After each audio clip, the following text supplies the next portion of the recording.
What a joy that you have found us for this podcast. How exciting it is to think that this spiritual message is going out to people around this planet. Whether your life is working at a peak level or whether it can use some enhancement, have I got the message for you today. So get a piece of paper, get ready to take notes, call a friend, have them watch this podcast also. Then you too can have something to talk about and take it to a deeper level. So enjoy. Here we go.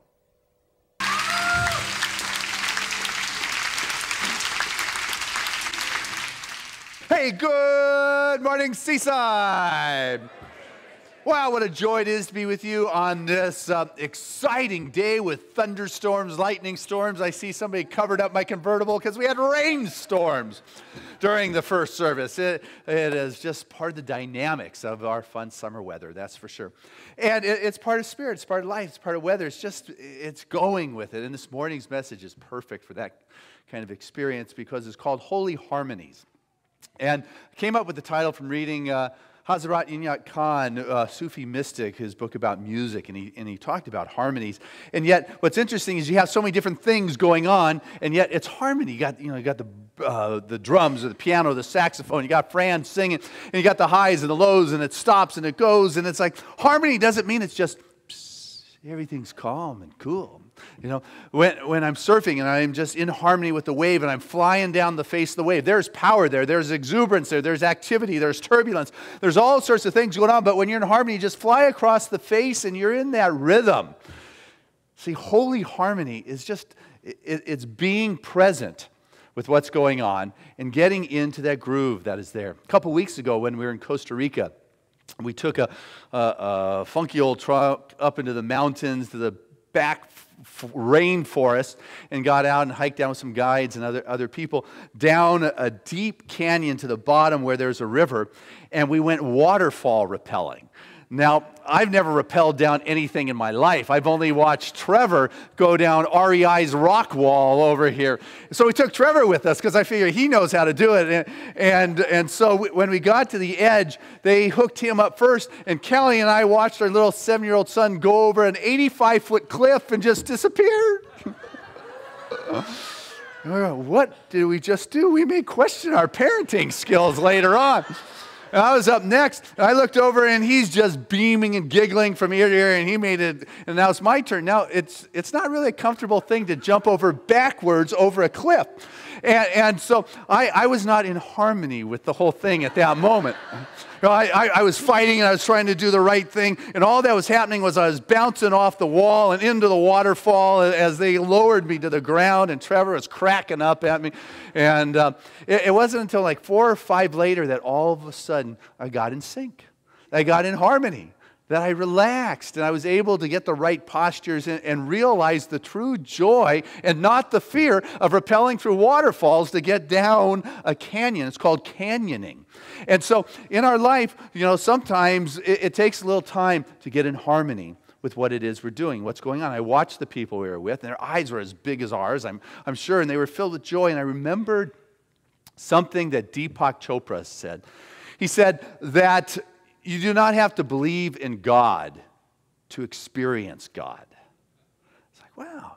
You don't have to think about God. You don't have to believe in God, but to experience that life force. See, being in harmony, there's a force, there's an aliveness, there's a juice, there's a vitality, there's an energy that moves through us. And to be in harmony is pure love.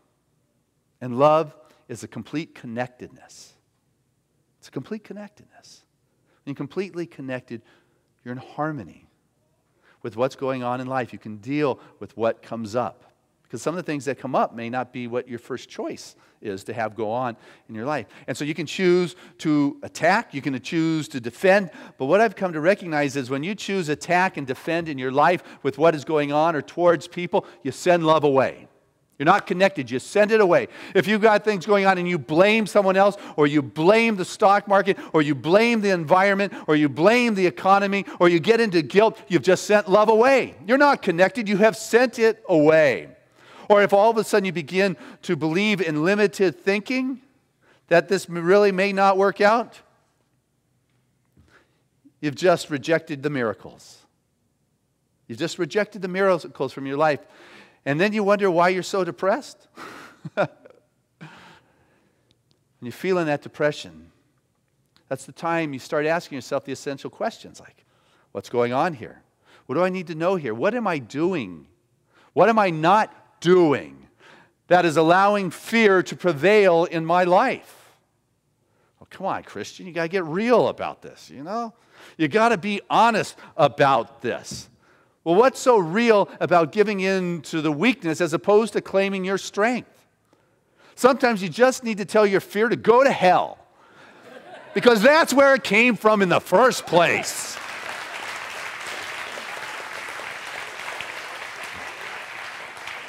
You know, you want to get in harmony, you know, that holy harmony, you get to decide. You know, I know people that are masterful that can take any situation and make it miserable. You know, they're masters at making everything miserable. And then on the flip side, I know people who know how to take situations, whatever they are, and make it joyful. They know how to create joy out of anything, even if it's raining on my convertible right now. It's okay. So basically, you got a choice. You can have grievances or you can have miracles. Choice is yours. See, but you get to choose to be what you're in harmony with your thinking, with your fear. Am I able to relax? Am I able to let go? Or am I going to just stress out about this? You know, no, I can feel the stress building. I can feel the concern going on. Oh, no, what's going to happen? I want us to recognize that, you know, stress isn't necessarily that bad of a thing. I mean, I don't know where this stress got such a bad rap in life. Oh, stress. Oh, no, I'm starting to stress out. You know what? It's wonderful that you've got this energy going on. You know, when I'm jumping over a cliff, I want that extra edge inside of me. When I am stepping out there, it is okay to have the juice moving through you. That aliveness, there is nothing wrong with that. If you didn't have that energy or that stress, you'd be dead. Basically, you're dead. If you got nothing going on inside you, it's like flat line. Now, if it gets out of hand, that's a different story. But how wonderful that we have been given this body that says, hey, it's like a feedback system. You know what? Something's going on. You need to check in here, Christian. You got a little energy. Are you really ready to make that leap? Are you really ready to take that step? It's time for you to check in to say, hey, you know, is it getting out of control? You know, are the signs showing up that I need to deal with it? Do I find myself yelling at the guy on the radio? Could be an indicator that they're starting to get to a new level. Am I getting upset that people are putting dirty dishes in my clean sink? Where are you supposed to put them? Or are you getting upset because now you're messing up a bed you made in the morning? Or you're sure that the airlines are in conspiracy to keep you showing up late? These are little indications that stress level might be going too high. And if you don't deal with it, at that point, instead of yelling at your dog, it gets louder. You end up yelling at your boss, and you're fired. You know, you got a little palpitation. You don't listen to it. Cardiac arrest. You know. So it's wonderful that we've been given this body. You know? And when you start obsessing over things, that is the time maybe you need to check in and to tweak it and change it. Did I ever share the story about the lady with these towels? This lady loved her hand towels. To her, you know, hand towels, embroidered, color, coordinated stuff was important to her as the economy used to be a Greenspan. I mean, it was, you know, to her, you know, picking like hand towels was like Julia Childs used to pick out tomatoes, you know, firmness, color, thickness, size. And this lady, her hand towels, it was how she would place them in the bathroom or the kitchen was she'd fluff them, get them set just right, coordinated. To her, it was a statement of the art and the beauty and how important her home was. Challenge was her husband didn't share the same aesthetic appreciation for hand towels. He thought they were for drying your hands. Well, it turned into an issue in their life. Finally, when she sought therapy was when her husband, Attila Hun, used one of those towels to wipe a spill up off the kitchen floor. It had gotten over the top. And now, of course, he could have been more understanding of the situation. But if you get to the point and realize that it comes down to a hand towel or your husband, you may want to think about your stress level has gotten a little out of hand. You are not in harmony. You are not in the flow. You are not in rhythm with the beat and the sound and what's going on in your life. All of a sudden, if you are getting amped out or you get frantic trying to make something happen and to be a certain way, what's happening is you're blocking. You're blocking God from showing up. If you're out in front of the answers in your life, you are blocking Spirit from having its way in your world. You find yourself talking, you're not quiet enough. See, the answer is not coming from out there. Now, if you want to be in harmony, the answer is not coming from your world chilling out on the outside. It's coming because you are on the inside first, choosing to be in the rhythm of life and the circumstances and the things that are going on. Because you're alive, things are going to happen. You're going to have to deal with things that come along. You don't change it from the outside, you change it from the inside. Back in the old days, they were looking for a Messiah to come save them from the Roman Empire. They're going to save them from Caesar. This temporal power was going to change the hierarchy of the church. And what happened is the man, Jesus, showed up and he talked about the activity of the Christ being changing one's consciousness, which means changing one's awareness. It means changing that something that is inside of you, because as the change takes place inside of you, it shows up on the outside. It's about being in harmony with the flow and not forcing with a temporal power this over that. When you get the feedback, it's look inside. What's going on? Because the kingdom of heaven is within. So what is it you think about God? You think God's omniscient, which means this all-wise, all-knowing, all-wisdom. That means that's the truth of who you are. All wisdom, all knowing. That's the truth of who you are. What you think is the nature of God, that is the nature of man. That is the nature of the human being. That is the nature of those that are able to surrender to that and to listen to that, to be in harmony, that holy harmony with that. So if you're looking for an answer, you want to come up with an invention, you want to come up with a new religion, you want to come up with a new song, you want to come up with a new idea, you've got to be still. Get quiet. Listen, this is why meditation is so important in our teaching, is that it is within you. That God nature is within you. That all wisdom is right there within you, seeking to come out in this world. You're born with it. I like what Buckminster Fuller said, one of the geniuses of our age. He said that we were all born geniuses. It's just through the process of living that they have become degeniusized. It is through the process of living that we have become degeniusized. That we have lost it. All of a sudden we have given the power away to the outside world, to the fear. Given the power away to the stress.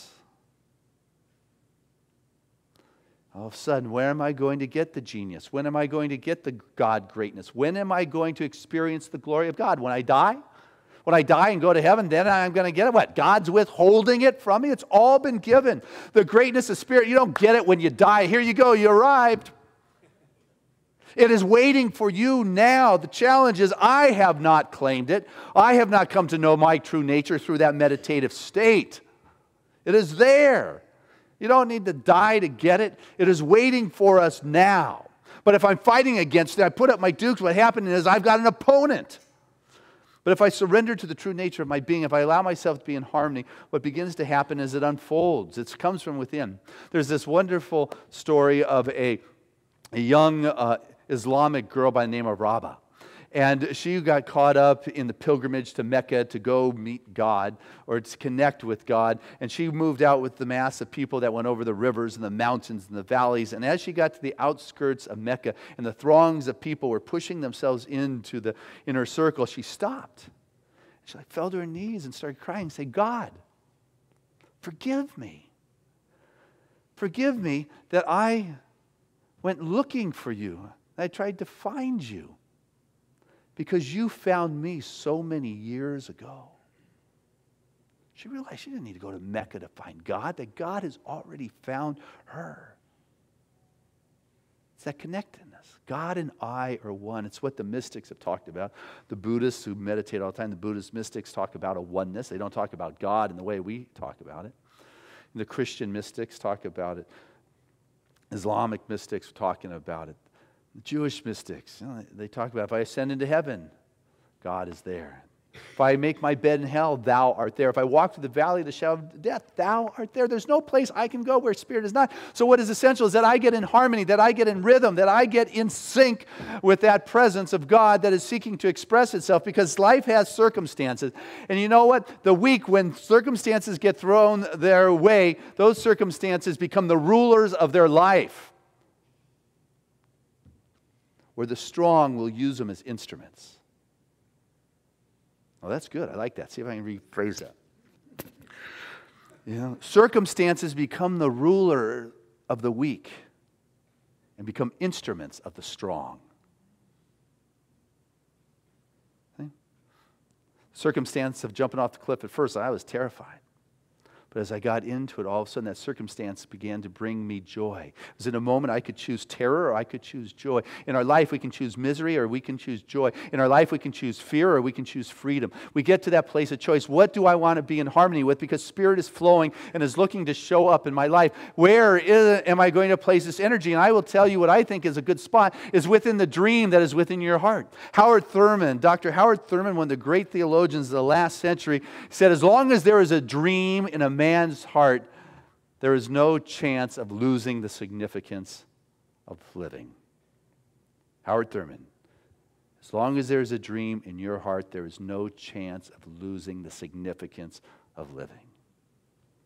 I'll tell you what, your dream may be the one that changes this world in which we live. Your dream is very important to me, to all of us. But you got to be captivated by that dream. You've got to be spellbound by that dream. So there is that dream and there's nothing else. The fear, the scarcity, the limitations, it doesn't deny the dream. You've got to be spellbound by it. And I got a good example of spellbound yesterday. I went with Trevor. I was going to take him to the bookstore. He's very excited, but we ran over. And we were going by Sports Authority, which is right over here somewhere. And they had a ping pong table outside. So I wanted to check out the ping pong table. So I parked the car and I said, okay, let's go check out the ping pong table. He said, no, bookstore. I said, just. And he was very excited. So I said, sit down in this chair. And I saw a friend at the counter. So here is the chair and here's the counter. I said, hi to my friend. And he says, there goes Trevor. And I said, oh. So I run outside, because it's not a good thing to lose your child. And I look down the corridor because I'm sure he's running down to the bookstore. And I don't see him anywhere. He's got to be quicker than the flash. He was gone. I didn't see him. So I ran out to my car, and he's not in the car. And I don't see him running down the corridor. And now I'm starting to think this is not good. It's Saturday afternoon in a busy parking lot. And what do? I kind of look in the store, and the friends say, hey, we'll look. And so I ran down to Ross's because he prefers the toy store at Ross's over the bookstore, actually. It's his ploy to get me there. And so I first checked, the toy department, and he's not in there. And then I go into Barnes & Noble, and I check to see if he's in there. And he's not in there. And now I am just freaking out. It's like, this is not a good thing. And so friends say, we'll go check McDonald's. I thought, well, I better go back into the store. And I go into the store, and right off to the left, there he is sitting on the weights, watching some guy work out with weights, absolutely spellbound by the wonder of the weight machine and working. He's swinging his legs. And it's like, hey, Dad, how's it going? I've been waiting for you. No problem. He never thought he was lost. He never thought he did anything wrong. He was waiting for me at the weight machine, absolutely spellbound, and having a glorious time. And I just sat down and said, what were you thinking? That's spellbound when there's nothing else. When he was in total harmony with that joy. When we are in total connectedness with our true nature. When we are doing our prayers. It's not this human mind bringing the divine mind. That's the old metaphysics, is I'm trying to grasp the divine mind.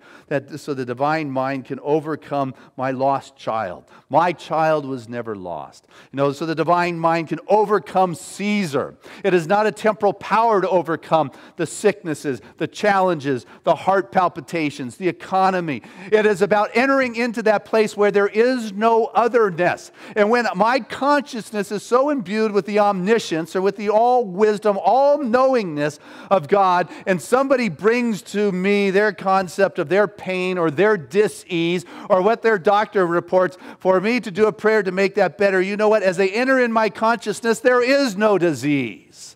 When they enter into my consciousness with the fear of lack and scarcity, they enter into this place. There is no lack or scarcity within that God consciousness. There is no otherness. That is the divine consciousness that I am working on being in total harmony with. After our service, our practitioners will stand at the wall of prayer today. You want to step into a consciousness that will hear your prayer request, but will be a pure consciousness where there is no otherness. You enter into that field. This is how healing happens, because it cannot enter into that place. That is the power of the holy harmony that is there for all of us, if we're willing to take the time to connect. My challenge to you this week is to take the time to meditate every day, to come to know your true nature. So I'm no longer trying to fix anything, but rather I am led as an expression of that God nature, no matter whether I'm in heaven or I am in hell. All there is the presence of God as you. God bless us as we do it.